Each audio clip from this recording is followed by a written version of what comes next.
pulley. The pail of water that Jack and Jill had to fetch was not on top of the hill at all. It was actually at the bottom of a well. Unfortunately, it was too heavy for either of them to pull up. What they needed was a simple machine to give them a mechanical advantage. No, the inclined plane doesn't help. Nor does the lever. Nor the screw. What other sorts of machine are there? Ah, yes, the wheel. But what's Jill doing with it? She is arranging the wheel so that it will revolve on an axle stuck in that post. Very good. Jill's just rediscovered another sort of simple machine. A wheel that instead of being all of a piece with its axle, can revolve freely around an axle. Since this type of wheel is used mainly for pulling things, it's called a pulley. And Jill can hitch the rope around it and use it to pull. No, Jack can use it to try to pull the pail of water up. That's funny. He needs just as much force to try to pull the pail of water up this way as he did trying to pull it up the other way. I wonder if there's a better way of rigging the pulley. Amazing. How did Jill manage it? Both she and Jack only had one pulley to work with, and yet Jill was able to pull up the pail with half the force that Jack needed. Well, when a pulley is set up like this, it's called a single fixed pulley. All it does is change the direction of your pull, but it doesn't reduce the force you need.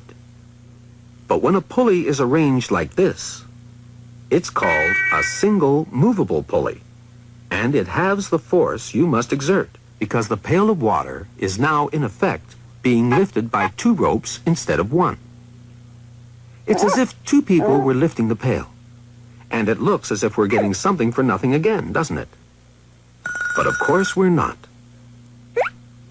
If we compare the distance that Jill raised the pail with the amount of rope she pulled, we see that it's the same old story. What she's gaining on the force, she's losing on the distance. The distance that she pulls the rope is twice the distance that she raises the pail. But the way Jill used the pulley is still twice as effective as the way Jack used it. There are lots of other ways of combining pulleys. The pulley system that Jill finally rigged up for herself. She had to pull the rope 3 meters for every meter that she raised the pail of water. In a sense, she'd become 3 times as strong as Jack. And now you know why Jack fell down and broke his crown. Bill Nye the Science Guy. Now this rope is attached to a crane. And a crane uses pulleys. Simple machines. Of course, they're big simple machines, but they're simple machines. Science! Say you're building a treehouse and you needed some stuff. Say the stuff was really heavy. What would you do? I'd use pulleys. A pulley makes things easier to lift because it spreads the work. See this rope? Before it just used to go from me to Cammy. But now it goes from me to Cammy to me and then back to Cammy. Now she's gonna have to pull a whole lot more rope to get stuff up here. But more rope means I won't have to work as hard each time I pull down. So now I can lift something he can't. Here it comes. With a pulley, she can pull really heavy stuff all the way to the tree fort. Pulleys. No sweat.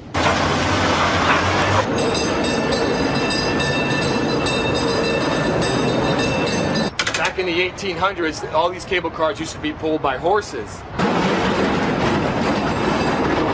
Okay, the cable cars operate by a bunch of levers and pulleys, which are very simple to operate and maintain. Now I'll take you down below and show you how the grip works.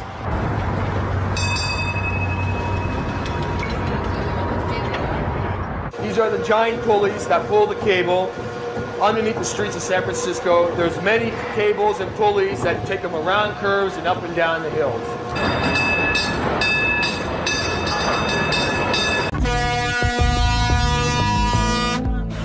We're in the sand. Oh. Okay, here.